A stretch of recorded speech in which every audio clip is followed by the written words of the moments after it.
ገብቶ ጫካ ውስጥ አካሉ በጠል በሰማይ ጠል እንዲረሰርስ ጥፍሮቹም እንደ ንስር እንዲረዝም ያደረገው ማን ነው? ለሰው ማይቻል ለማን ይቻላል? ንጉሱን ሽሮ አዋርዶ አውሬ ማድረግ ይችላል። አውሬውን ደግሞ ንጉስ ማድረግ ይቻላል። ቀይ ባህርን በአፍንጫ ውስጥ ንፋስ ከምሮ ፈርዖንን አፍኖ እስራኤልን ያሻግራል። ለሰው ማይቻል ለማን ይቻላል? በዚህ ዓለም ላይ አይሆንም የሚባሉ ነገሮች ሁሉ በእግዚአብሔር ይሆናሉ። የተፈጥሮ ሕግ የሚገዛው እኔና እናንተን እንጂ እግዚአብሔርን አይገዛም። እግዚአብሔር የሚተረጎመው በእግዚአብሔር ብቻ ነው። እግዚአብሔር የሚፈታው በእግዚአብሔር ብቻ ነው። እናውቃለን እንዴት ይሆናል ለሚሉ ምሁራን ጠቢባን የተሰወረ ምንም አናውቅም ለሚሉ ትሑታን ገበሬዎች ግን የተብራራ የድንግል ማርያም ልጅ ቸሩ መድኃኔዓለም የተመሰገነ ይሁን። እመቤታችን በጥር አርፋለች፣ ነገር ግን አግኝተን አልቀበርናትምና ብለው ሐዋርያት ሱባዔ ገቡ። ትኩስ አስከሬን አመጣና እንደገና ሰጣቸው። አግኝተው እንደገና ቀበሯት። ለሰው ማይቻል ለማን ይቻላል? ልክ እንደ ልጇ እንደ ኢየሱስ ክርስቶስ በሦስተኛው ቀን በክብር ተነስታ በመላእክት ታጅባ በዝማሬ አርጋለች። ክብር ለእመቤታችን። ተርኮ አይደለም ሲተረክ ሲሰበክ ውሏልም ሰንብቷልም። ልለ የፈለግኩት አንድ ነጥብ ነው። አሁን አንዳንዶች እመቤታችን እንዴት ከሞት ተነሳች በሦስተኛው ቀን እንዴት አረገች ይላል። ክርስቲያን ሆኖ ይሄን የሚጠይቅ ሰው ክርስቲያን መሆን አይጠበቅበትም። ፈላስፋ መሆን በቂው ነው።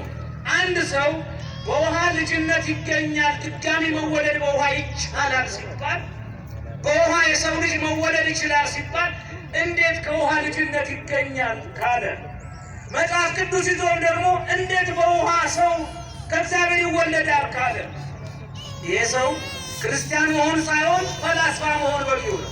እግዚአብሔር በመጀመሪያ የሰው ሰውነት 3/4 ውሃ ነው። ይህንን 3/4 ውሃ የሆነውን ከምድር አፈር ያበጀውን አፈር መሬት ከውሃ ውስጥ ነው የወጣችው። ሰውን ደግሞ ከመሬት ውስጥ አወጣው። የሰው ቅድማያቱ ውሃ ነው ማለት ነው። ሰውነታችን በውሃ ተገንብቷል። ይህንን ውሃ እግዚአብሔር መንፈሱና ይላል። መንፈሱና ውሃው ሲተባበሩ ሰው ከውሃ ላይ ተነሳ ይላል።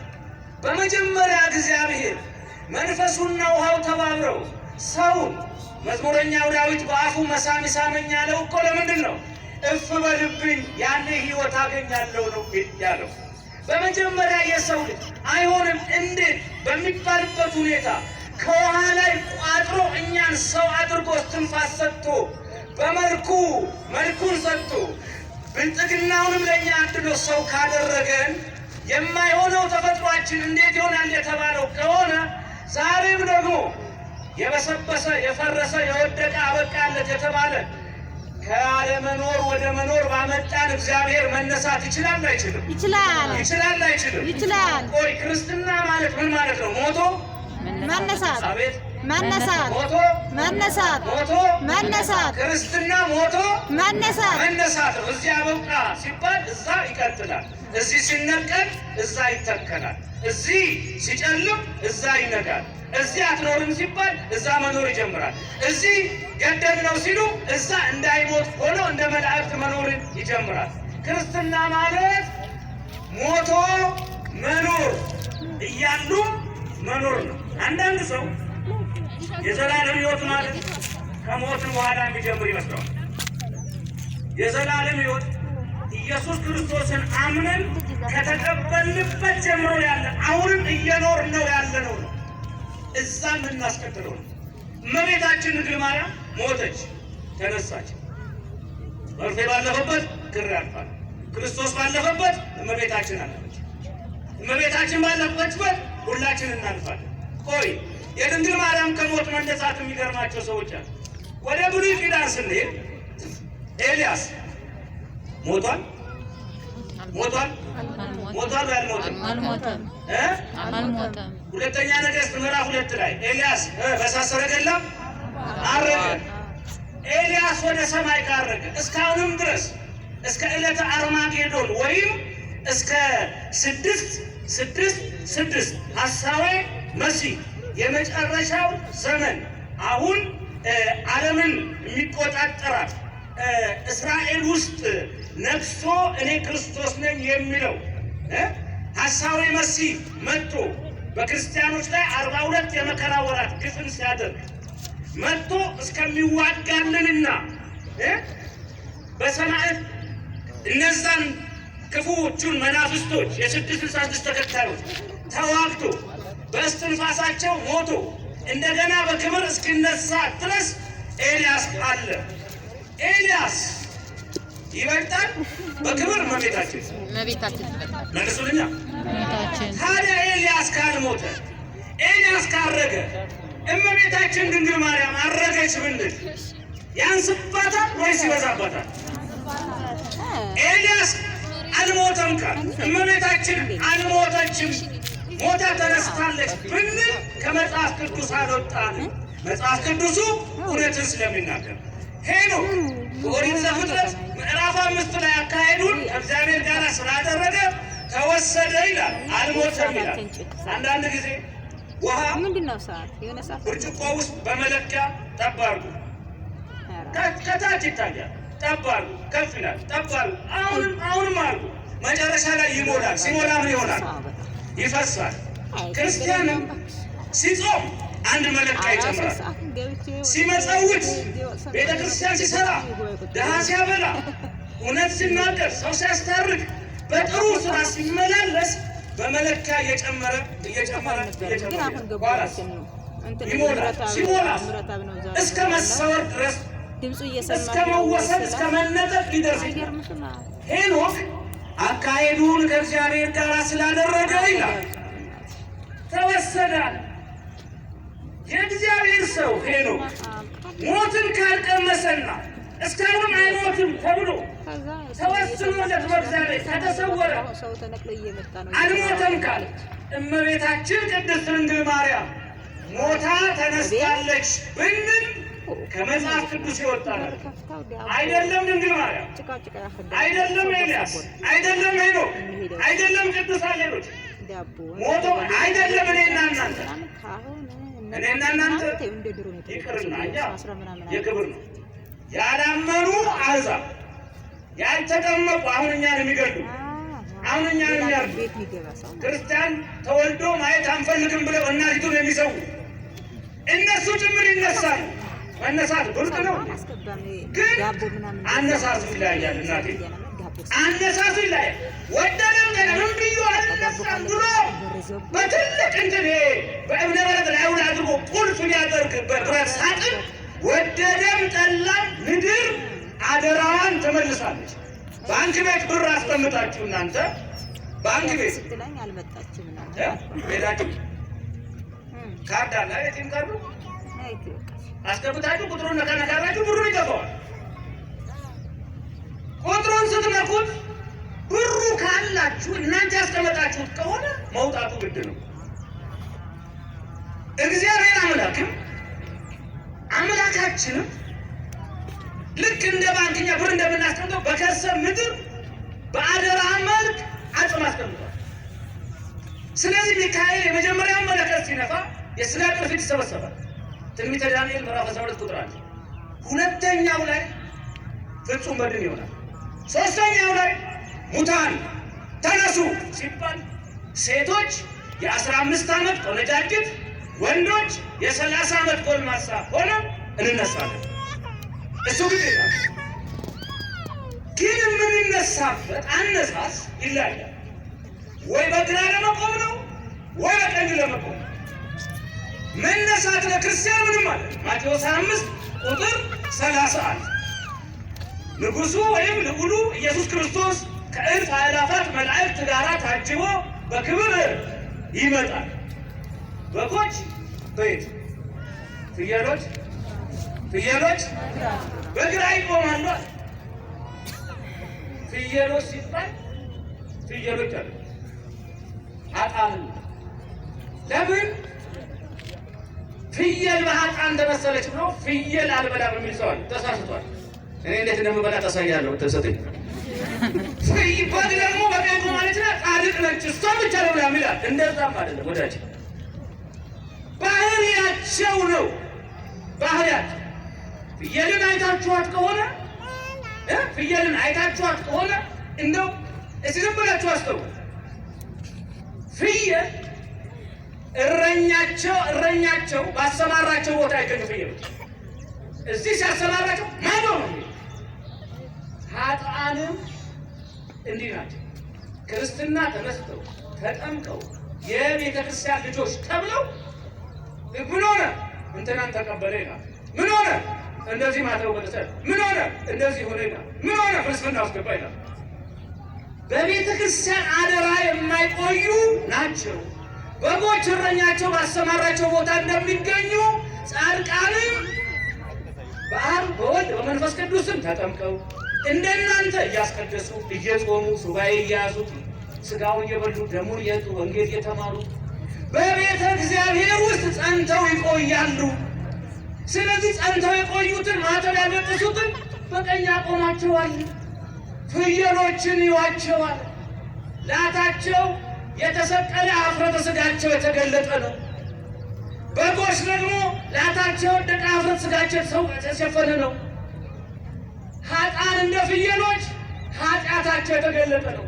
ምንም ሲሰክሩ በአደባባይ ሲዘሙቱ በአደባባይ ለሰው አይምሮ አይጠነቀቁ፣ ሲቅሙ ሲያጨሱ ግብረ ሰዶሙን ሲፈጽሙ ሲሰርቁ ጉቦ ሲበሉ ሲዋሹ ስቅጥ የማይላቸው ለተተኪው ትውልድ እንኳን የማያስቡ ሰው ሰቅዝቀው ሰው አደባባይ ሲሰቅሉ በገጀራ ሰው ሲቀጠቅጡ በእሳት አስከሬን ሲያቃጥሉ ምንም የማይመስላቸው ኃጢአትን እንደ ነውር የማይቆጥሩ አይምሮ ሕሊና ዝም በል ተብሎ ተደብድቦ ዝም ያለባቸው እነርሱ ይላል በግራ ይቆማሉ። ጻድቃን ግን ይላል ኃጢአት ቢሰሩ እንኳን እንደ በጎች የተሸፈነ ነው። ቶሎ ብለው ለንስሐ አባታቸው ነግረው ኃጢአታቸውን ይፍቃሉ። ስለዚህ የእነሱ መልካም ነው። ሰው አይወድቅም አይባልም። ቅዱስ ኤፍሬም እንወድቃለን ግን እንነሳለን አለ። መውደቅ አለ ግን ቢወደቅ እንኳን መድኃኔዓለም አንተ ታውቃለህ ብለው ለንስሐ አባት ነግረው በስውር ሰው ሳይሳሳት ሌላ ሰው አሁን ለምሳሌ ማክስ አድርጋቸዋል። እኔ ስሰብክ ፊቴን ካዳያችሁ ስለማይገባችሁ ነው እና ማክስ ያደረጋችሁ ጥሩ ነው። ለምን አጠገቤ ያለ ሰው ራስን ለመጠበቅ ብቻ ወንድምንም ለመጠበቅ ወንድሜ እንዳይሞትብኝ እህቴ እንዳትሞትብኝ ብሎ ለሰው ማሰብ፣ ለወንድም ለእህት ማሰብ፣ ዛሬ ጥሩ ስሜት የለኝም አትምጣ እኔ ጋር ብሎ ማሰብ አንዱ የጽድቅ መንገድ። ልክ እንደዚሁ ሁሉ ጻድቃንም ለወገኖቻቸው እንዲህ ናቸው፣ ያስባሉ ለሰው። እኔስ አንዴ ወድቄያለሁ ወንድሜ እንዳይወድቅ ብለው ያስባሉ። ፍየሎችን ግን ይዋቸው አንገታቸው እንዲህ ያለ ነው። በጎች ዝቅ፣ ፍየሎች እንዲህ ትዕቢተኞች ናቸው። ሳያውቁ አወቁ፣ ሳይማሩ ተማሩ። መሬቱ የኛ፣ ቋንቋው የኛ፣ ሀገሩ የኛ፣ ጊዜው የኛ፣ ሁሉ ነገር የኛ የኔ ብቻ ነው። ትዕቢተኞች ናቸው። ጻድቃንሳ ሀብት የእግዚአብሔር፣ ገንዘብ የእግዚአብሔር፣ እውቀት የማን? ስልጣን ቢኖር የማን? ሁሉ ነገር የማን? የእግዚአብሔር። አቤት የእግዚአብሔር። ሴትዮይቱ ማንም ይስጣቸው ማን? መድኃኔዓለም ሰጠኝ ይላሉ። ማን ሰጠኝ ይላሉ? መድኃኔዓለም። ማንም ይሰጣቸው ማንም። ባለ አንድ ሱቅ ነጋዴ ያለና እንደው እቺ ሴትዮ ግን በጣም እንደው ታሳዝነኛለች። መጥፎ ሰው መጣ። ምን ነው ቢሉ እንደው ማንም ቢሰጣት መድኃኔዓለም ሰጠኝ ነው የምትለው፣ እገሌ ሰጠኝ አትልም አለ። ኧረ ተው አሉት። አዎ ቆይ ላሳያችሁ ያው ብሎ 5 ሰው ምስክር አስቀመጠና 5 ኪሎ በርበሬ፣ 10 ኪሎ ስኳር፣ 20 ኪሎ ጤፍ እያረገ ከሁሉም ዘይቱን ምኑን አመጣና ሳሙናውን በሯ ላይ ቁጭ ያደረገ። ያቺ እናት በሯን ክፍት ስታደርግ እሰይ መድኃኔዓለምዬ ይህንን አስቤዛ አድርገህ ሰጠኝ። አንቺ ሴትዮ ዝም በይ፣ መድኃኔዓለም አይደለም እኔ በድሮ ነው የሰጠሁሽ። መድኃኔዓለምማ ንጉሥ ነው። ምን በወጣው ይመጣል፣ አንተን አሽከሩን ይልካለች።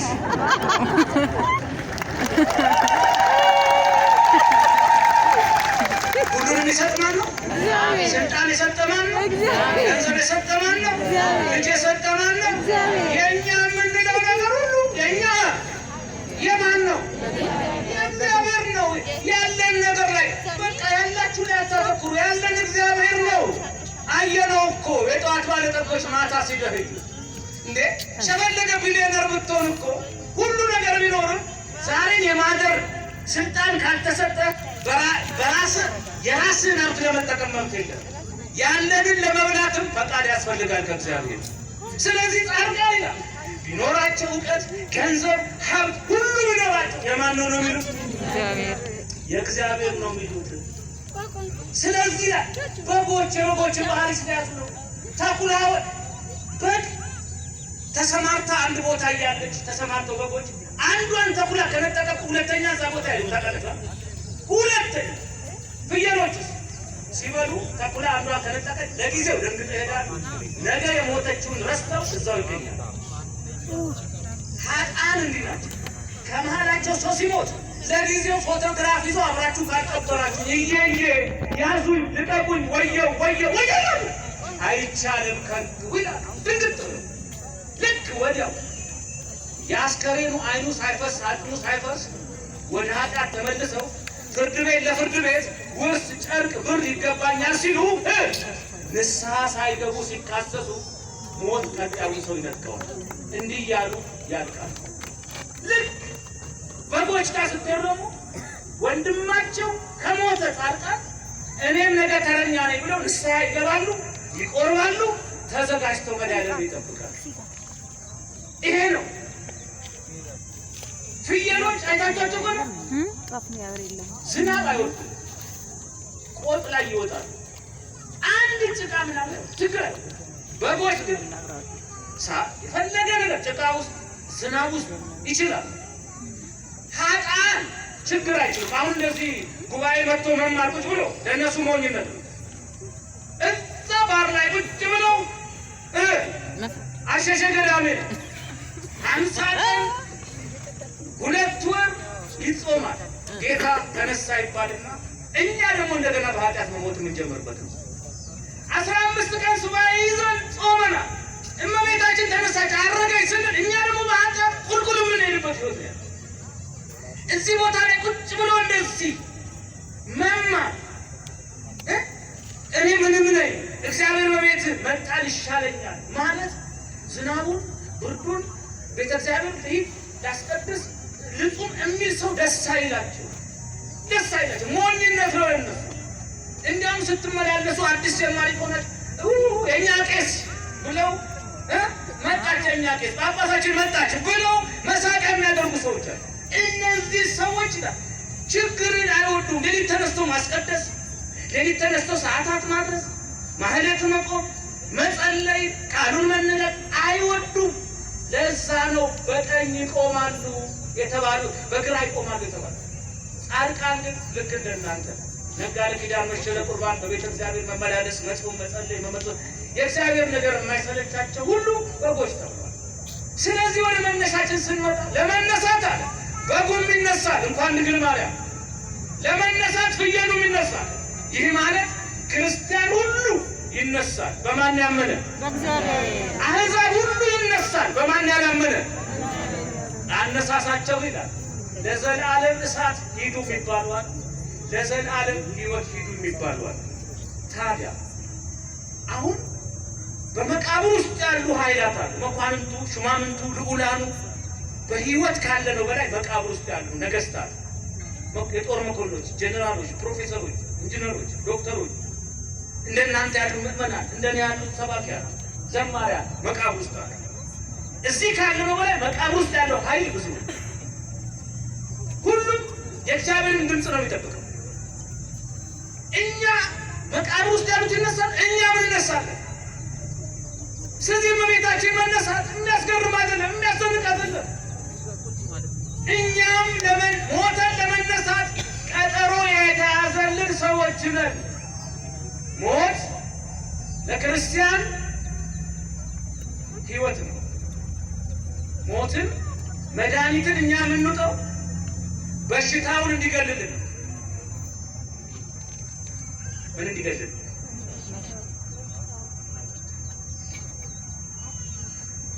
ያልዋጥን በሽታውን ይገድለዋል። መድኃኒት የሚሆነው ምንን ገድሎ ነው? ክርስቶስም መድኃኒት የሆነው የሚገድለንን ሞታችንን ገድሎ ሞት ስላደረገው ሞት በእኛ ላይ ያለ አሁን በቤታችን ሞተች ተነሳች፣ እኛም እንሞታለን ግን አልሰማሁም በሉ እስኪ እንነሳለን። እኛም እንሞታለን ግን እንነሳለን።